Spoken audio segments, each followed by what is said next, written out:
All right. Hello, everyone. Welcome back to Cyber Academy. Thanks for coming. Some quick announcements. So our ECTF first informational session that is happening tomorrow. Yes, tomorrow in Engineering 4, the Maxwell Room 57124. So Engineering 4, that's like, if you've been to Engineering 6, the really nice building. Engineering 4 is the one right next to it that's really shabby. And then you go to the fifth floor, walk around the circle several times, and eventually you'll spot the room. Yeah. Wait, it's not a circle. It's like a circle with a middle. Yeah, okay. More like a rectangle, but anyways. Okay, the Bova Social, that's this Friday. 6:30 p.m. We'll meet over at the Bruin Bear. Walk down to Westwood, argue about where to go for half an hour or something. Yeah, you guys will figure it out. And then Cyber Lab, of course. Our first meeting is this week, Wednesday, right here, 6 to 8. And we'll also have a talk by Alec on careers in cybersecurity. Very cool. Okay, LACTF organizer volunteering. So if you would like to help out with this, the deadline to fill out our interest form is this Friday. No experience required. If you want to do infrastructure or challenge writing or, venue setup or whatever, but you've never done that before, don't worry, we got you. We'll help you. We need all the hands we can get. So yeah. And then if you did sign up, the first organizer meeting where we get together, talk about what needs to be done, will be this Sunday, 5 to 6 p.m. in Bolter 8500. So that's like all the way on the roof. It's this is the Bolter penthouse. It's kind of nice actually, but yeah. And if you want to apply, you can go to our link shortener l.acmcyber.com/lactf-2026-app. And yeah, later when we post the slides, you can just click the link. And then one more note, Cyber Pals, we've started this thing, created channels. If you signed up for Cyber Pals but haven't been added to a group or haven't seen anything, like come talk to me or Alec or something. And yeah, like, don't be a stranger, say hello to the officers who are in your Cyber Pals group. A good time to do that, I guess, would be after the talk, but before we split into the groups, when everyone's moving around, look for people, say hello. Yeah, good time. Okay. Yeah, I think most of you have seen this already, but in the off chance that you have not, we do have this thing called active membership, where basically, show up to our stuff and we'll consider you an active member. So you don't need to worry about the requirements yet. This is something you'll submit at the end of the quarter to show that you've done it. But for Cyber Academy, the thing you're attending now, you'll just need to submit one write-up for a challenge you've solved. And we will actually have a talk dedicated to how to write write-ups. These are like a thing in the cybersecurity community that people write, they benefit from other people's. So yeah. And then the membership form, just so that you can get added to our database. You can find that here. It's also on acmcyber.com/join. All right, with that, I guess it's me who's giving the talk this time. So yeah, I'll be talking about choosing a password. Okay, how hard can it be, right? How hard can it be? Okay, so the first time I gave this talk, I sort of went through this thing on it's a fun little website. Some of you have probably been here before. I thought this time maybe we could try doing a live demo for the people who've never tried to face this rather infuriating site. So let's go over there. And if later you want to try this on your own, the link is neil.fun/password-game. Okay, so someone want to give me a password? 1, 2, 3, 4. 1, 2, 3, 4. Incorrect. Oh no. Oh no. Oh no. Password must be at least 5 characters. You failed already. Okay, 5. Okay. We got 2 rules down. But now we're missing an uppercase letter. Oh dear. Now what? We can try that. Nope. We're still stuck. What if we add A? Uppercase A. Okay. The digits in your password must add up to 25. All 5. 5 9. 5, 4, 5. That didn't work. All right, remove. Okay, there we go. But now we still need a month of the year. April, since we haven't. April. Okay. Oh dear. Roman numeral. Anyone? B. V. Okay. Where do you want the V? At the very end. Okay. Oh no. Sponsors. Can't live without them. All right. Do we go Pepsi, Starbucks, or Shell? Ricotta. Verkada. Yes. Neil is not sponsored by Verkada, unfortunately. I love the spirit though. Okay. Shell. The Roman numerals in your password should multiply to 35. So V is a 5, so maybe we could add 7 or something. Yeah, let's try that. Oh, CAPTCHAs. You gotta prevent the bots, you know. So let's see. Yeah, it might be a little small for you guys, but it's 3WZBW. So let me add that real quick. WZBW. Oh, is that a 2? It was a 2. Oh, but we broke rule number 5, alas. Okay. Yeah, remove a 5. Your password must include today's Wordle answer. Anybody did today's Wordle? Beard? Okay, thank you. And okay, now your password must include a 2-letter symbol from the periodic table. Who's a chemistry major here? Anyone? There's right there. Just capitalize the V's. Wait, does it still come from Word? Oh, it does. Nice.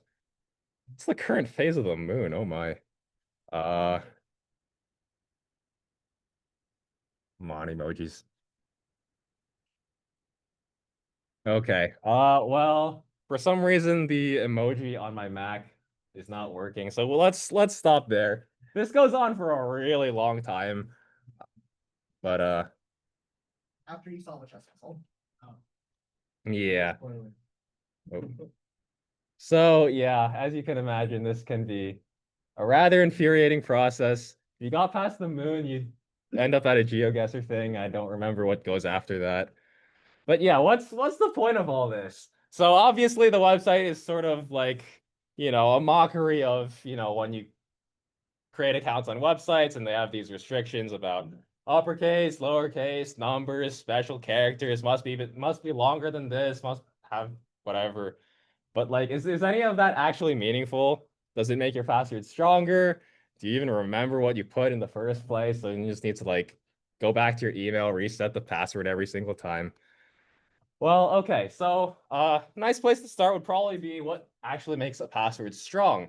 So for that, nice little concept we could talk about is something called entropy. Now this word means like a bajillion different things, but for the purposes of passwords, you can just think of it as a measure of randomness. So if you take the word cyber, that's not very random, because they're all lowercase letters. There's only 5 of them. Whereas this unpronounceable monstrosity has a fair amount more randomness. And we usually quantify entropy in terms of bits. So you can see this one is like around 11 bits. This one is 112, almost 113 bits. And there's a little formula you can use to calculate the entropy of any given password. So it's just this. So the entropy is log base 2 of R, so that's the size of your character set, to the Lth power, where L is the length of the password. So if you want to increase E, you can either make R bigger, so use more characters. That's why websites might ask you to, include uppercase and lowercase and special characters so that there's a wider pool that you can draw from. And you can also increase L. So, longer passwords are better. Or at least have more entropy. That's what they're going for, at least. So yeah, I guess as I just mentioned, if you just use lowercase letters, that's only 26. You include uppercase, you add another 26, they just give you 10 more. Special characters give you even more. And then, of course, having longer passwords gives you more entropy. But does this actually help? So, if I went and like covered this after you guys seeing this thing for like 10 seconds, how many of you guys would have that memorized?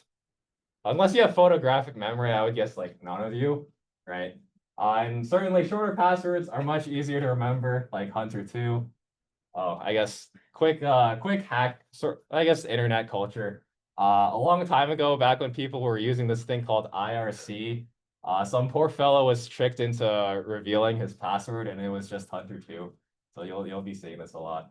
Anyways, um, so something that to help memorizing. Some people just reuse their passwords. This is actually very bad. Slightly smarter thing to do to have something that's easier to memorize is make some kind of formula, right? But how smart is that actually? So let's take a look at Joe Bruin, our good old UCLA mascot.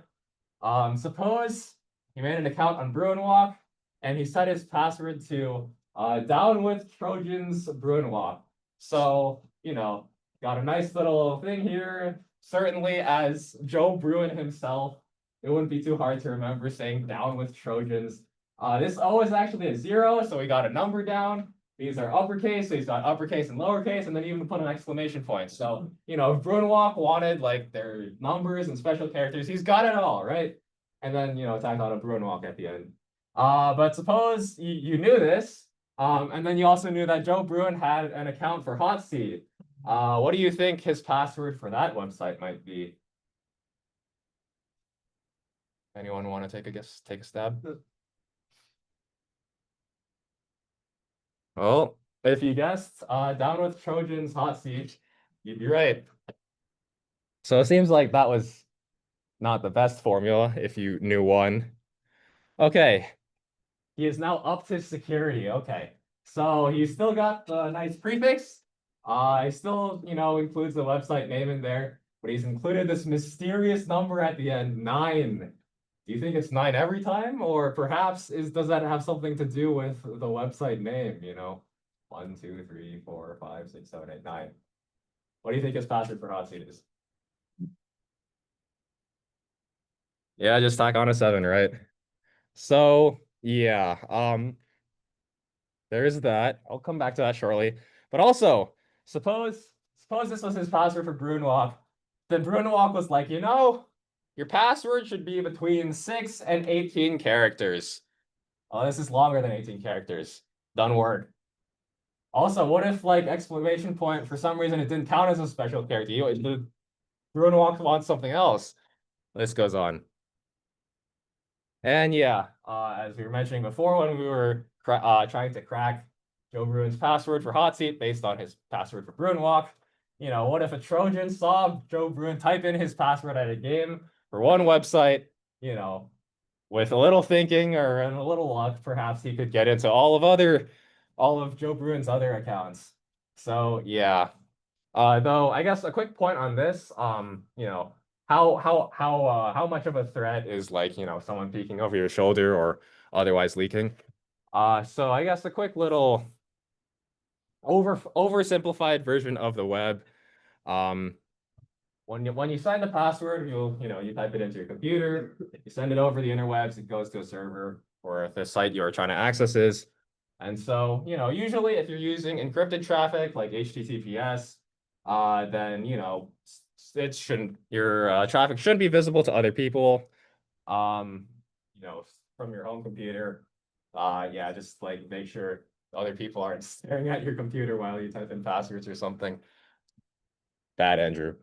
Uh, so yeah, I guess we'll mostly be there are other things to be said about these, but we'll mostly be looking at sort of like the danger of on the server side. So another bit of internet culture. In December 2009, there's this company called RockU, and they suffered a data breach of over 32 million accounts.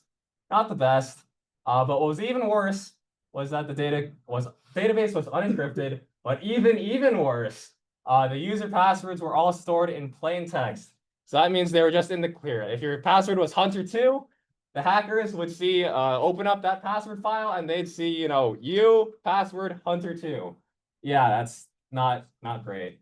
This data set of these passwords is actually publicly available now. Kali, this is like a security focused Linux distribution. They just have all sorts of tools, and one of them is just all the Rocky passwords. But yeah, so storing passwords, if you own a server, storing passwords in plain text, not a good idea. Um, what do you do instead?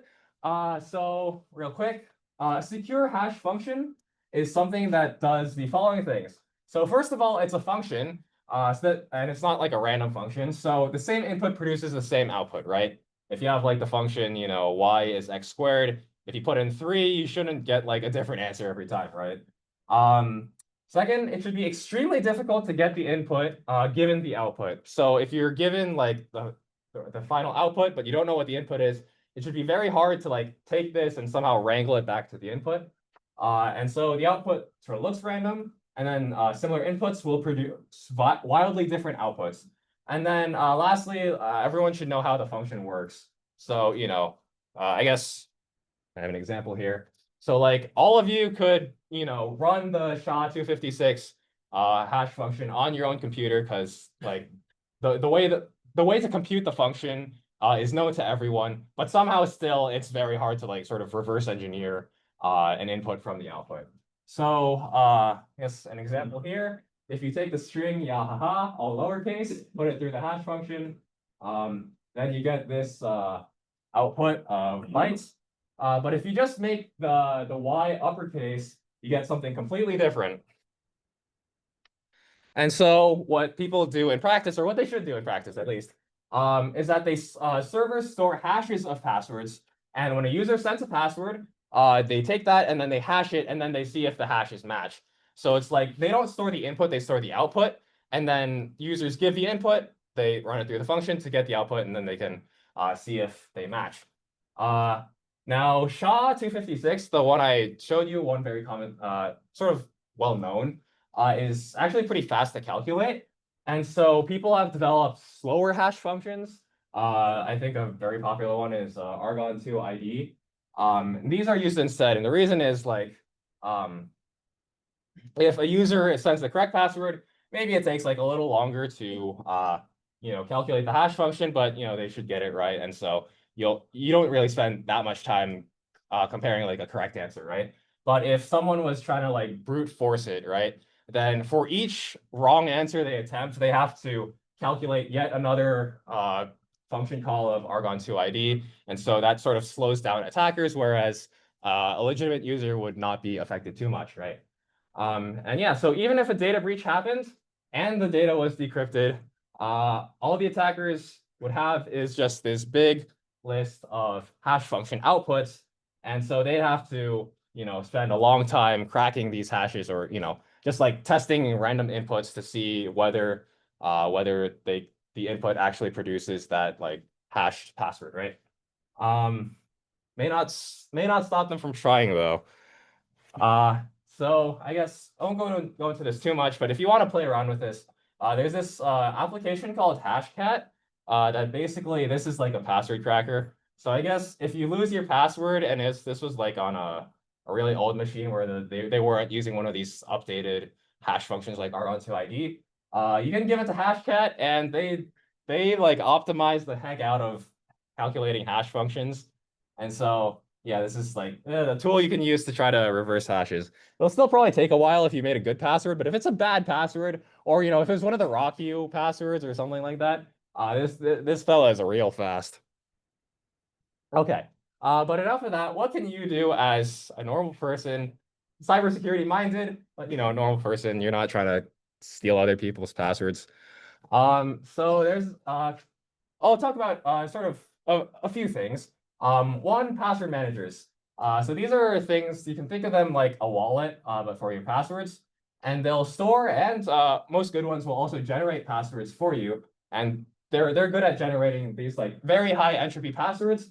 But of course, the password manager will store this for you, so you don't have to remember this nonsense thing. You just need to memorize one master password, and then that'll give you the access to the rest. So like with a wallet. You keep it in your pocket. All you need to do is have your wallet, and then you got all your credit cards or whatever, right? So there are quite a few. I think these top 3, they're like some of the biggest ones out there. They are proprietary. I think some of them have free versions. I forgot to check. But yeah, those are pretty good, I guess. This one down here, this is one that I actually use and some of our cyber folk use. This is KeyPass or KeyPass XT. This is like an open source version. So basically, like you're not beholden to a company. This is yours to use. It is a little annoying because these guys, since they are companies, they let you cloud sync your stuff, and this one doesn't. You have to manually move it around. But other than that, it's pretty nice. And actually, a lot of modern browsers come with password managers. And yeah, they are pretty good. I do suppose like in the past there have been some vulnerabilities, but they breached or they patched those up pretty quickly, I think. So yeah. Okay, quick aside, this is more on like generating passwords. I don't know if you guys have ever read this XKCD. If you want the source, it's well, when we send the slides, you can go look at it.